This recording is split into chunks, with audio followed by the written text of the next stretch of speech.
one recent trend which has happened in the last 2 years is the questions have increased from money market and capital market chapter. Earlier, we would hardly see any question from bonds, convertible bonds, treasury bills, hardly any question. But in the last 2 years, a lot of questions have come. How US Federal Reserve changing interest rate is affecting bond yield in India. These type of interconnectedness among the internationals, that interconnectedness among topic has increased. And in the last 2 years, hardly any question from agriculture, nothing from infrastructure, nothing from industries. 3-4 chapters giving almost 15-20 questions. So that's like we can focus on certain areas, do intensive work on them instead of doing like covering more number of areas, but like focusing not on just 1 or 2 topics. Welcome to Shubhra Ranjan IAS. I am Aman Soni and I'll be discussing the economy portion of UPSC CSE 2023. First of all, I would be asking you, how are you? How are you doing? Rather, welcome to Unpredictable Service Commission. It appears like UPSC is going towards CAT.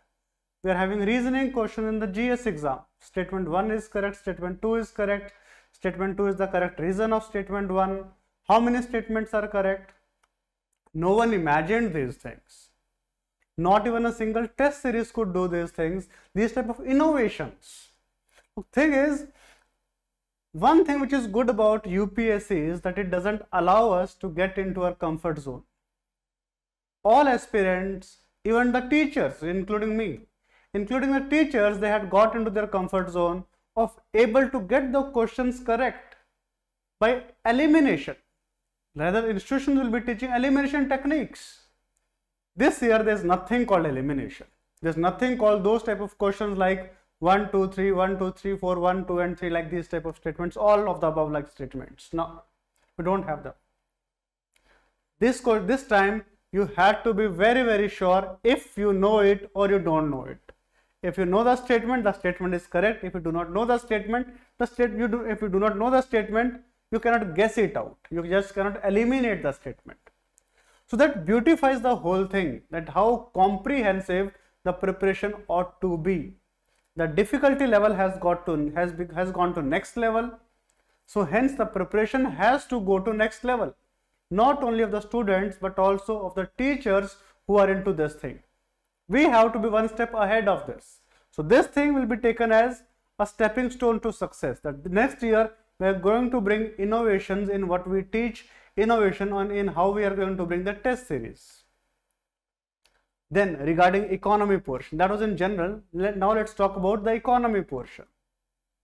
You would have read a lot of, what is fiscal policy, what is inflation, what is WPI, CPI, difference between WPI, CPI, GDP deflator, what causes appreciation of rupee, what causes depreciation of rupee, state finances, RBI financial stability report, all these things you have mugged up. And what does UPSC gives you? Totally unexpected. So from economy we had 19 questions. Let's summarize this first. We had 19 questions. Around 10-11 questions were solvable to 100% accuracy. I'm not talking about taking any risk. I'm saying zero risk. Still you will be getting 10 or 11 questions correct. Zero. If you have done the concepts properly, if you have studied well, out of 19 you would be getting 11 correct, and still that's a good number. Considering we have to get only 50 questions correct, and with the CSET paper getting difficult, with the GS paper getting difficult, it's quite possible the cutoff goes down below as compared to the last year's 88 even. So who knows, this year someone who attempts 44 questions, 45 questions, who get these many questions correct is still able to write the mains. So let's start that discussion first. All right. So first question is, first question. Consider the following statements. India has more arable area than China. Now this statement is correct. India's arable area is around 156 million hectares. 156 million hectares, which is quite more than China's arable area, which is around 120 million hectares. When I say arable area it means that area which is under crops. It doesn't include those areas which are under forest. Rather, what I am saying is agri-forestry. I would be saying agri-forestry, or which is under plantations, which is under orchards. Arable area doesn't include that. India's total cultivable area is around 150 million hectares. Out of that, arable is 156, and out of this 156, India's irrigated area is more than 40%. India's irrigated area out of this 156 million hectare is 71 million hectares. And China's irrigated area of the arable area is just 69 million hectare. So in proportion, so if we go by absolute numbers, India's absolute irrigated area is more than China's absolute irrigated area. But if we go by the proportion of like irrigated area as a proportion of arable area, then obviously China is like better than us, because its arable area is just 150 million hectares. Out of that, 69 million hectare is irrigated. India's 156 is arable. Out of that, 71 million hectare is irrigated. So first statement, that India has more arable area than China's arable area, this statement is correct. The proportion of irrigated area is more in India as compared to China. This statement is also correct, as I have mentioned over here, with India's irrigated area being 71, China's being 69. Third statement. The average productivity per hectare in Indian agriculture is higher than in China. Now, this statement, most of us will be able to solve it, will be able to get the right answer to it, just because of our overall knowledge of Indian agriculture.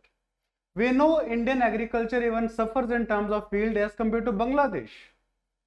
India's production may be higher. India's production in rice, wheat, vegetables, it is higher because of more land under these things, more land under these crops. But if we compare the productivity, India's productivity is far behind China's productivity. China's productivity is more than 1.5 times. China's productivity or yield, I would say, is 1.5 times. When I say yield, I will be taking average yield of all crops. I am taking food crops, I am taking oil seeds, I am taking cash crops. So if I take yields of all of them, if I take productivity of all of them, then China's yield is 1.5 times that of India's yield. Hence, this statement is wrong. So we have to tell how many of the above statements are correct. Answer is B, that only 2 of the above 3 statements are correct. These type of questions, they give us a liberty of actually guessing. If someone knows out of these 3 only 2, he would be going for a guess. Let's go for 2 is correct. He is not worried whether 1 and 3 is correct, 2 and 3 is correct, 1 and 4 is correct. Nah. He is worried about only 2 is correct. But that guessing on these lines will be a huge risk. If I would have been at your place, I would be really minimizing my options, minimizing my attempts. Because I know, seeing this type of question paper, everyone would have fallen flat. What's this? What do I do now? The people, the aspirants who are mentally weak, they would just give up the exam. In the first 10 minutes, first 10, 15 minutes, seeing the first 10 questions, they would be just giving up. No, it's not possible. So all those people who survived this question paper, all those students who fought with this question paper in the 2 hours, they would have actually found the easier questions. In this paper, we had multiple easier questions. We just had to find them out, solve them. So it actually checked the mental toughness of the aspirant more than, the attitude. It checked actually the attitude of the person in comparison to the aptitude of the person. More than the content, the knowledge, this question paper, it actually checked how much strong a person is in terms of adversary. All right, let's continue.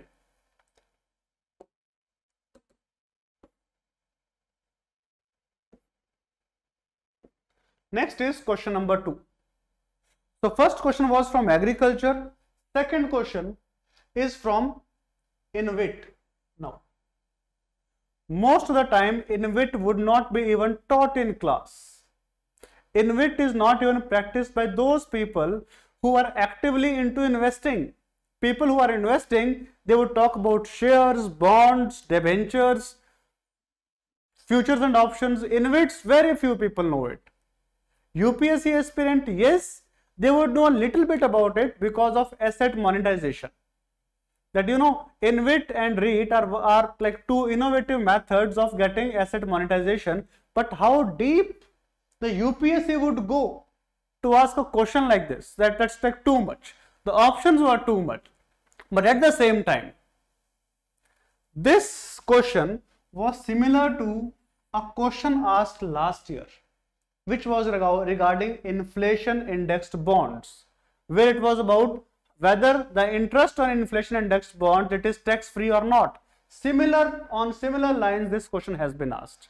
Anyways, let's see the question. Interest income from deposits in infrastructure investment trust distribute to their investor is exempted from tax, but the dividend is taxable. Look, whatever income we have from INVIT, whether it is dividend, whether it is interest, or whether it is rented income, right? We have like three incomes. We have dividends, interest, rented income. On all three of them, the investor had to pay tax. On repayment of debt was brought under taxation from the budget of 2023, right? So from this year's budget, the repayment of debt under INVIT is also under taxation. Again, this question is similar to one more question asked long time back, where in the budget government had changed LTCGT, long-term capital gains tax, was there in the budget. A question was asked in the budget. Similarly, a taxation change was brought under INVITs, where now under repayment of debt is also under taxation. Therefore, this question has been asked in this year's budget. But obviously, as an aspirant, as a student, it is too hot to handle, too much to know, right? That can we relate so much? All right. So again, dividend, interest, rental income, they come under taxation. It says interest income is exempted from taxation, but the dividend is taxable. This statement is wrong because interest income is also taxable, dividend is also taxable. So statement 1 is wrong. Then second, INVITs are recognized as borrowers under SARFAESI Act 2002. Now there was a change in the budget of 2021. In the budget of 2021, it was mentioned that if we have pooled investment,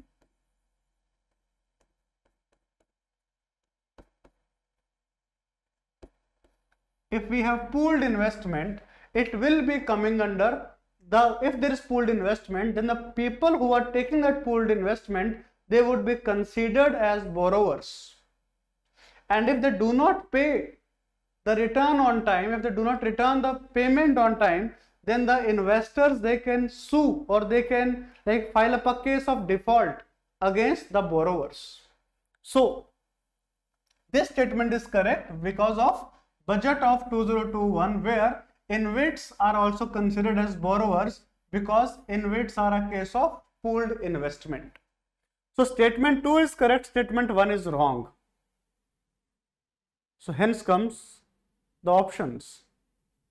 Statement 1 is incorrect and statement 2 is correct. Answer is D. Alright. So statement A is not correct because both statements are not correct. Both statement 1 and 2 are correct, hence B is also wrong, A is also wrong. Statement 1 is correct, this is also wrong. We are left with option D, where statement 1 is incorrect, statement 2 is correct. You see the diversity. First question was from agriculture, second comes from money market, capital market. Of late, the questions from money market and capital market have increased. This thing I mentioned in the introduction of the QEP series at Shubhra Ranjan IAS. That of late, questions from bonds, debentures, money market, capital market, they have increased. Last year, there was a difficult question on bond yield, a question on inflation index bonds. This year, they have increased the difficulty level, where the question is from INVIT, the question is from beta. So let's continue the discussion actually.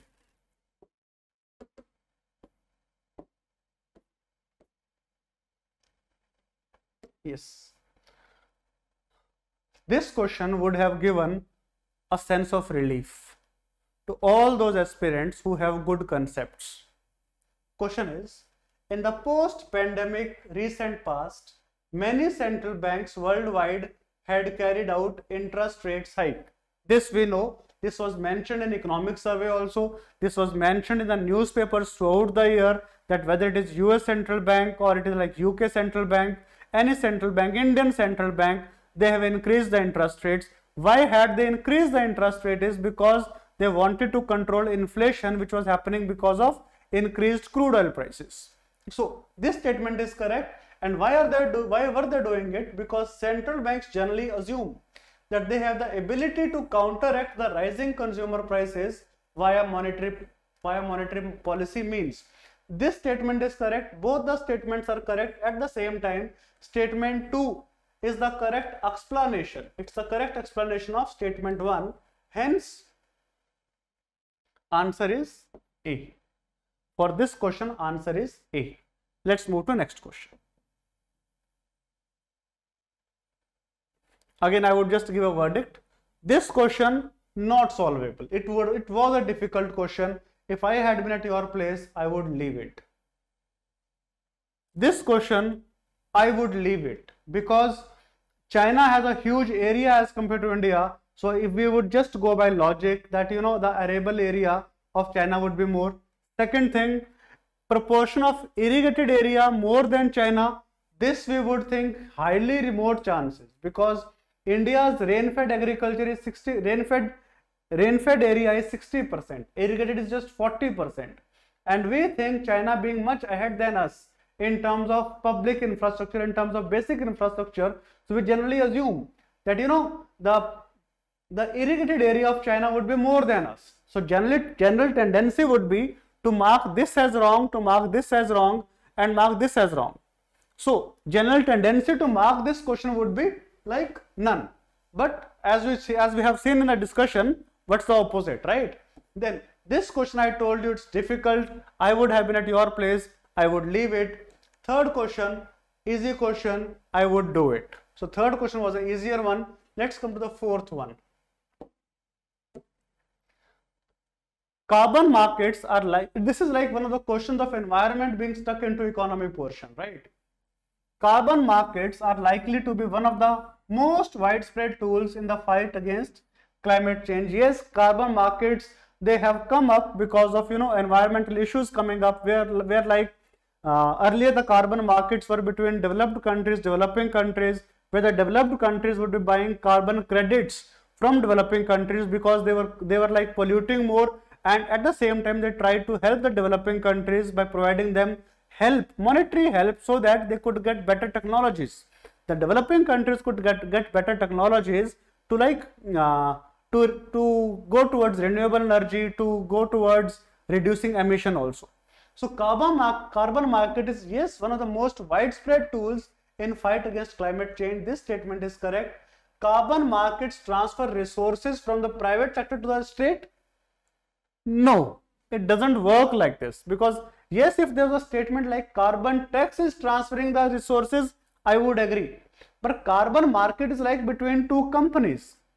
It's like if one company is polluting more, and in that case the other company is polluting less, the company which is polluting more, it would try to buy carbon credits from the company which is polluting less.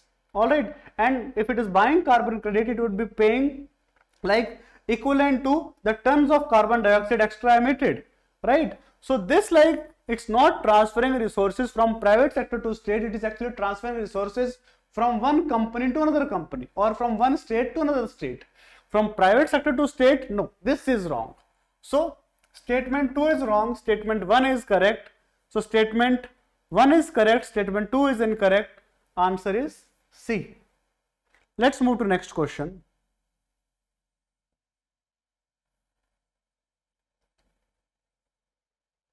Yeah.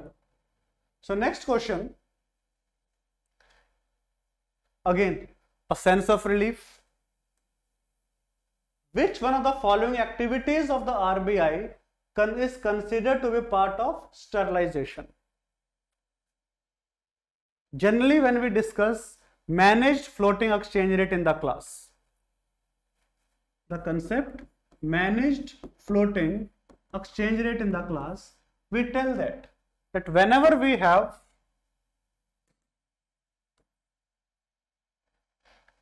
huge inflow of FDI or FPI, because of this huge inflow of FDI, FPI, rupee would appreciate. And this appreciation of rupee won't be good for exporters.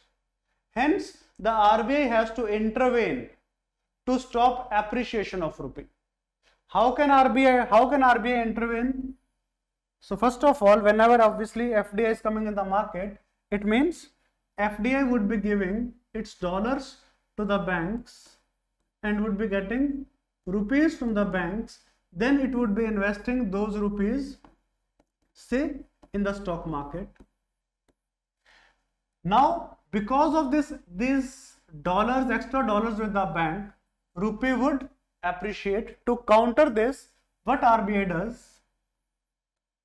RBI buys these excessive dollars from the banks and infuses equivalent amount of rupees. So now what is the impact of this thing? The impact is that the forex reserve, it increases.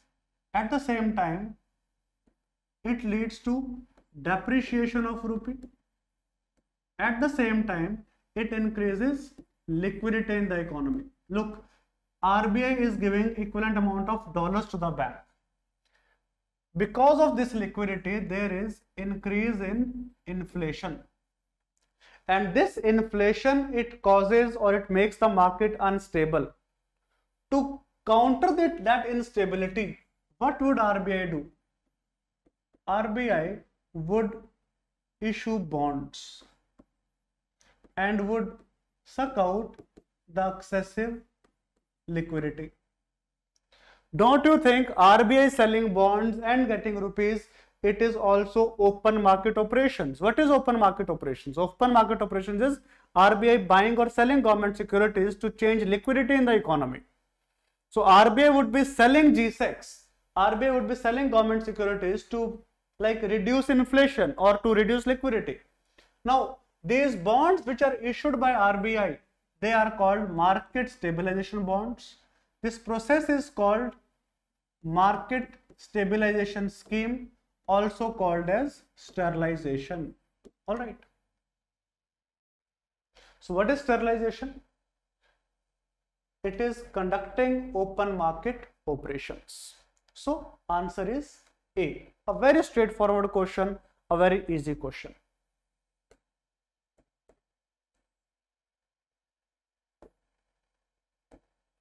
Question number 6.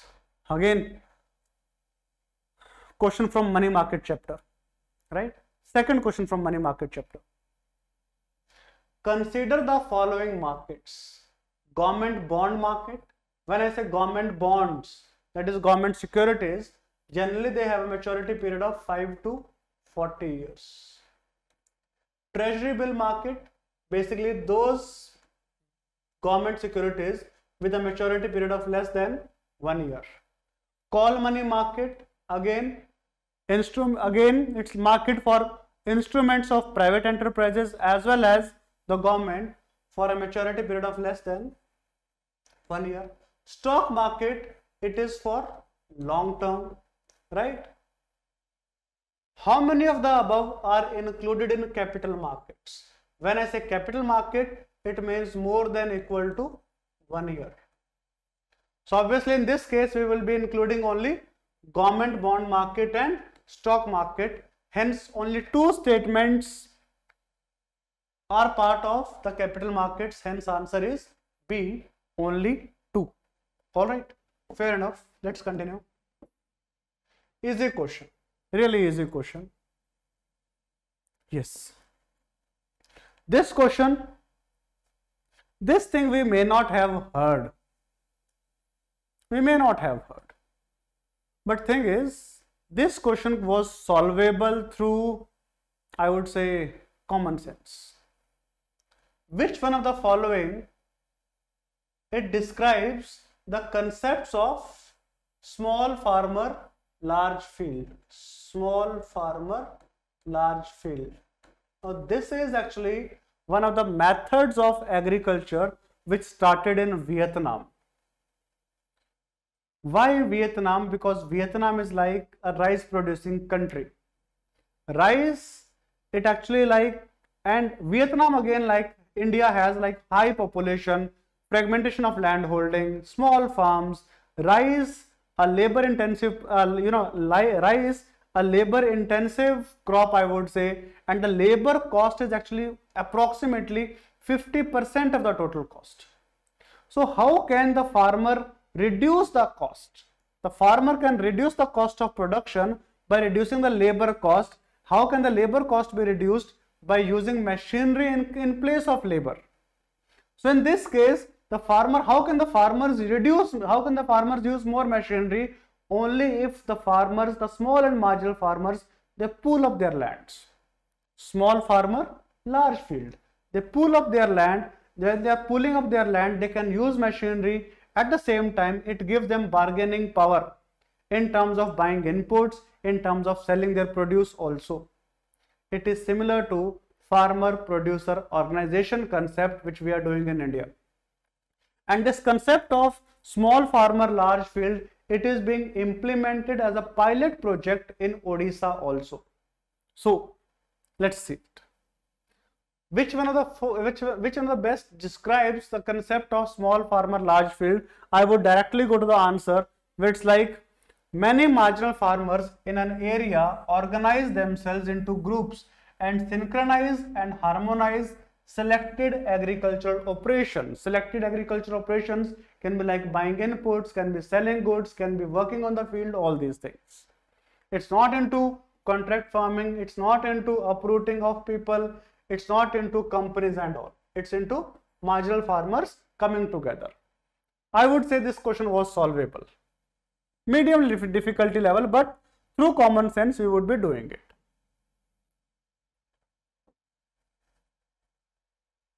This question, yes, from agriculture.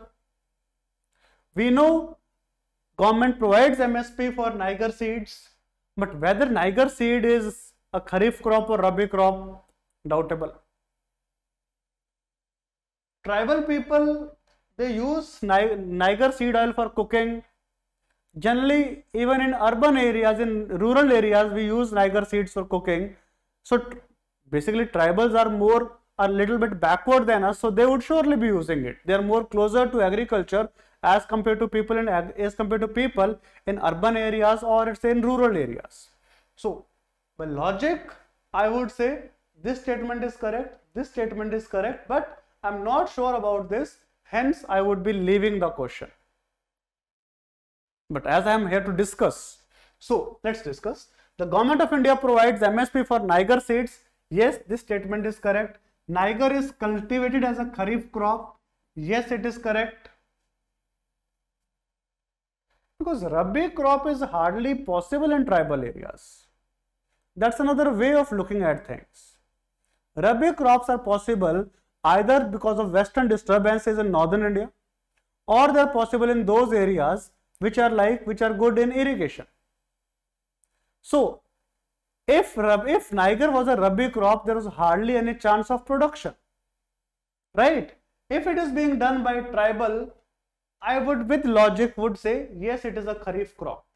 So, but the fact is Niger is cultivated as a Kharif crop. This is correct. And some tribal people in India use Niger seed for cooking oil, for seed oil for cooking. It is correct. All three statements are correct. Answer is C. Whether I would be attempting this question or not, it actually depends on how I am faring in other questions. In that case, I would take a risk, a little bit logical risk, right?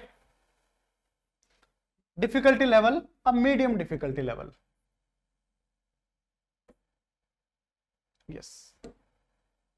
Consider the following statements. Here I have to tell you about intangible investments. Intangibles are those things which we cannot see, right? Which we cannot touch. So, which of the following? Consider the investments in the following assets. Brand recognition. Is it tangible or intangible? It is intangible. This is correct. Intellectual property, yes. Intangible. Inventory, it's a stock. We can touch it, right?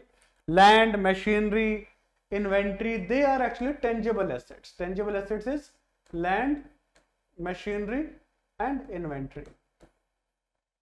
Okay. Mailing list of clients, yes, it is also intangible assets. I have to tell you about how many of they are intangible assets. All three? Only two? We have 3 as intangible assets. Answer is C.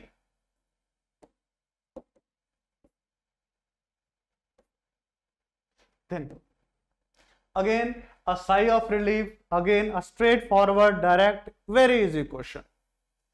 We have to tell out of these parameters which parameters were used for horizontal devolution of funds, which parameters have been given by 15th Finance Commission for horizontal devolution of funds.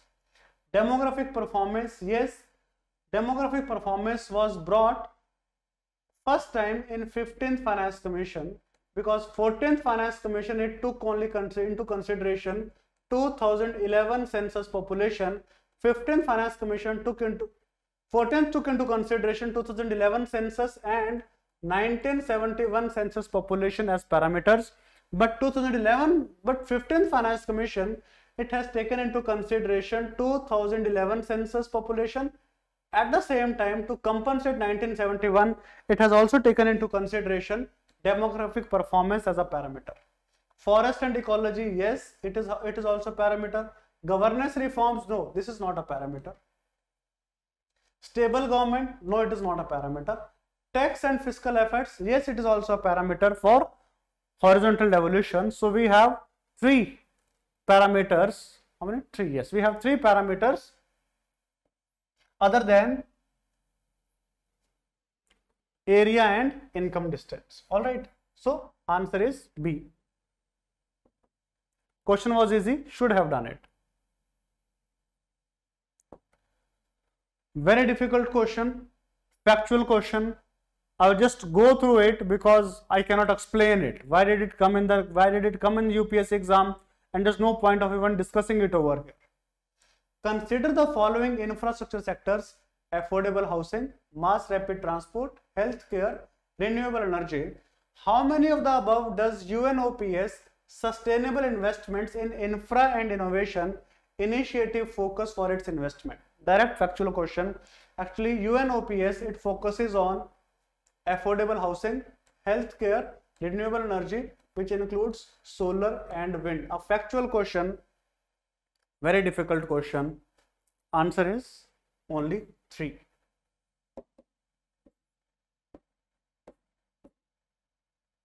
Yes. This question I would go by logic. Consider the following heavy industries. Green hydrogen is expected to play a significant role in decarbonizing how many of the above industries? We know one thing, whether it is fertilizer plant or it is steel plant or it is oil refinery, all of them are energy intensive. So green hydrogen is what? It is basically energy resource, right? It is a clean energy resource. So hence it is used in fertilizer plants where like we can go for green ammonia. It can be used in steel plants where we can use for desulfurization. We can go in steel plants. At the same time, in oil refineries, it can be used for desulfurization of crude oil. So all 3, green hydrogen has its utility in all 3 of them. Answer is C. This question was easy, should have been done.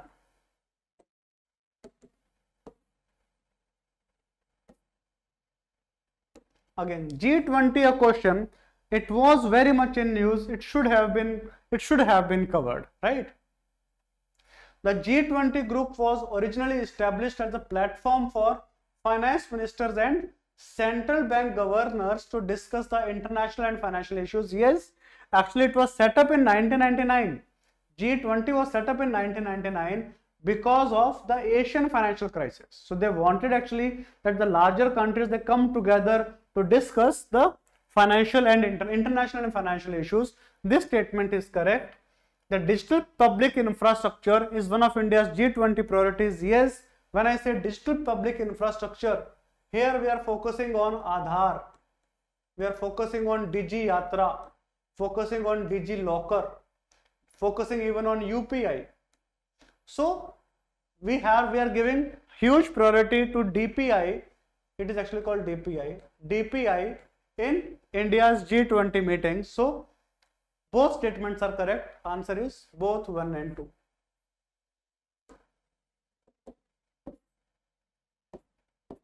Next is question number 14. Actually, why it is in news is because last year banks all over the world, they increased interest rates, corporate bonds increased interest rates. Because of increase in interest rates by the banks, the investors, they sold their gold. When they sold their gold, the price of gold reduced in international market. Because of that, the gold, it made its way into developing economies, where like China imported a huge amount from Switzerland. In India's case, that was not the case, but still it was in news because the gold price had gone down very much last year, right? So, and Switzerland is actually one of the leading refiners of gold. The way we are good in oil refinery, Switzerland is good in like gold refinery. So Switzerland is one of the leading exporters of gold in terms of value. Yes, it has always been one of the leading exporters, and it has the second largest gold reserves in the world. When I say gold reserves, it is not similar to coal reserve. When I say gold reserve, it means how much is the central bank having. In terms of central bank, largest is with China, second is with Japan, third is with Switzerland. Very difficult to memorize this fact about Switzerland. Had it been India, we would have still remembered. But why would we remember about Switzerland? No. I won't attempt this question, but still, this statement is wrong. This statement is correct. Both. So, answer is C. Statement 1 is correct, but statement 2 is incorrect.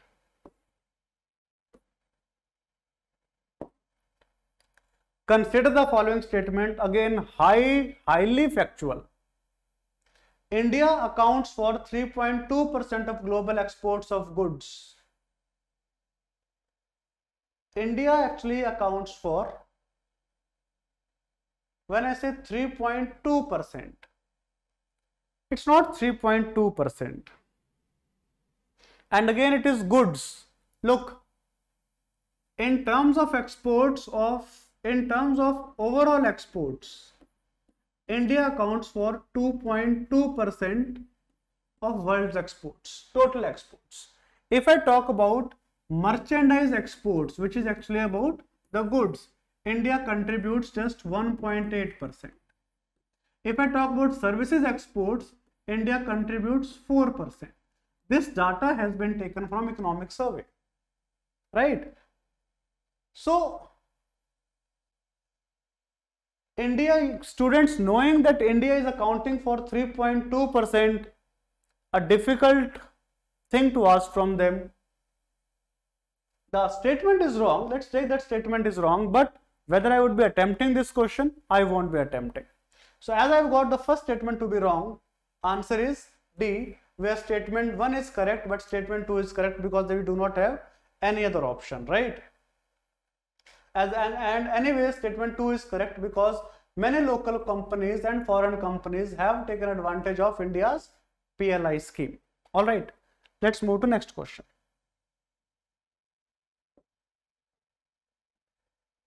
Yes.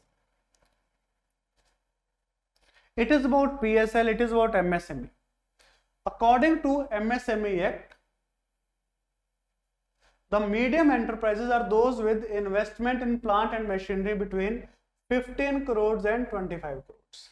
In the year 2020, the definition of medium enterprises, the definition of micro, small, medium enterprises was changed to include both the investment as well as turnover. So, what is a medium enterprise? Medium enterprise is where the investment is less than 20 crores and turnover is less than 100 crores. So here we are saying, what is MSME? Investment between 15 to 25? No, because if the investment goes beyond 20, it ceases to be a medium enterprise. Hence, this statement is wrong because it is crossing the definition given over here is actually crossing the threshold given by the Act. Second, all bank loans to MSME qualify under priority sector? Yes, as per RBI's guidelines on PSL, any type of loan given to MSME, it comes under priority sector. So second, statement 2 is correct, statement 1 is wrong. Which of the following statements are correct? 2 only. Answer is B. Let's move to next question. Again, easy question, because CBDC was in news, cryptocurrencies was in news, students would have prepared them thoroughly. So it is possible, let's talk about with reference to central bank digital currencies. It is possible to make payments in a digital currency without using US dollar or SWIFT system. Yes, it is correct, and that's why the central banks, they're promoting the CBDC because it will be making the payment system faster, the payment system more transparent also. So we will not be requiring US dollar or SWIFT system if we have digital currency. This is correct. At the same time, if the government or if the central bank has to bring a stimulus package, what it can do is, if the central bank wants to encourage consumption, what it can do is, it can give a digital currency in the accounts of people with the spending time frame, where the money will be spent only up to, the money can be spent only up to a certain time. Beyond that, it would expire. This is being tried in Chinese digital currency also. In digital yuan, they are trying this, that because the digital yuan is programmable in such a way that we can even time frame the spending time. We can time frame its spending limit. So a digital currency can be distributed with a condition programmed into it, such as a time frame for spending. Yes, it can come with a conditions program. Statement 2 is also correct. How many are correct? Both 1 and 2 are correct. Let's move to next question. In terms of beta, very technical question, very technical question, because generally students, they won't be reading the share market related news in the newspaper. Beta comes because of fluctuation in the stock market. Very difficult. If someone is from finance background, he would do it. Someone is from UPSC background, he should leave it. What does beta tell? Beta actually tells about volatility in the stock of a particular company, in the share of a particular company. If beta is equal to 1, it means that the stock is as volatile as the normal index. That is, the stock is as volatile as the volatility in Sensex or as the volatility in Nifty. If beta is less than 1, it means the stock has lesser volatility as compared to Nifty or Sensex, and if beta is more than 1, it means it is more volatile. Alright, so let's come to the answers. So what is beta? It is actually a numeric value that measures the fluctuations of a stock to changes in the overall stock market. Very difficult question, but a straightforward question. Students who would be having an idea about stock market, they would probably do it. Let's come to the last question. It's about self-help groups. So self-help group was originally initiated by SBI. No, this statement is wrong. They were actually brought by NABARD. In SHG, all members of a group take responsibility for a loan that an individual member takes. Yes, it is a joint liability where if one person is borrowing, other people they stand as like guarantor for him or they take responsibility for him. The RRBs and SCBs support self-help groups. This statement is also correct. These two statements are correct. This is wrong. How many are correct? Only 2 are correct. So, how many questions are solvable? Question 19, yes, easy. Sorry. Yes. So, this one was easy, solvable 1. Not solvable, difficult. CBDC, yes, solvable. Solvable, easy means 2. Next thing. MSME, yes, easy question, was in news, a static question. Easy means 3. Difficult question, I won't do it. Switzerland, I won't do it. G20, I won't do it. Now, I may be knowing it, I may not be knowing it. It's a factual question. If you know it, it is very good. Yes, easy 4, a logical question rather I would say. Easy 4. Difficult. Easy 5.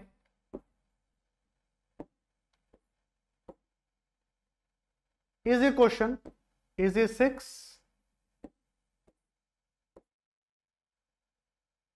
I won't do it. I would do it. Easy 7. Easy question 8.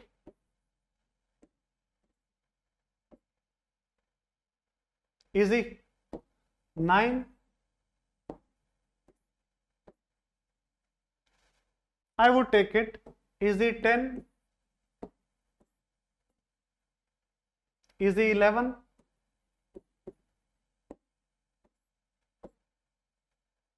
Difficult. Difficult. So, out of 19 questions, 11 questions could have been done with like 90 to 95% accuracy. You add 2-3 more to it, we could have got like with 60-70% accuracy, we could have got them correct also. Overall verdict for economy sections, more than 50% questions very easy, solvable. Few questions, medium type, logical we can do it. Other questions very difficult, should have totally avoided them. Again, I would say students who were mentally tough, who could handle this thing, they would be like clearing the exam. The students who panicked that why it's like this, why it is happening with me, the pattern has to change with me only, they won't be clearing it. Lesson for next year, lesson is expect these things from UPSC always. Expect some surprise in mains exam also. Be ready for it, be mental tough. Alright, bye bye, take care.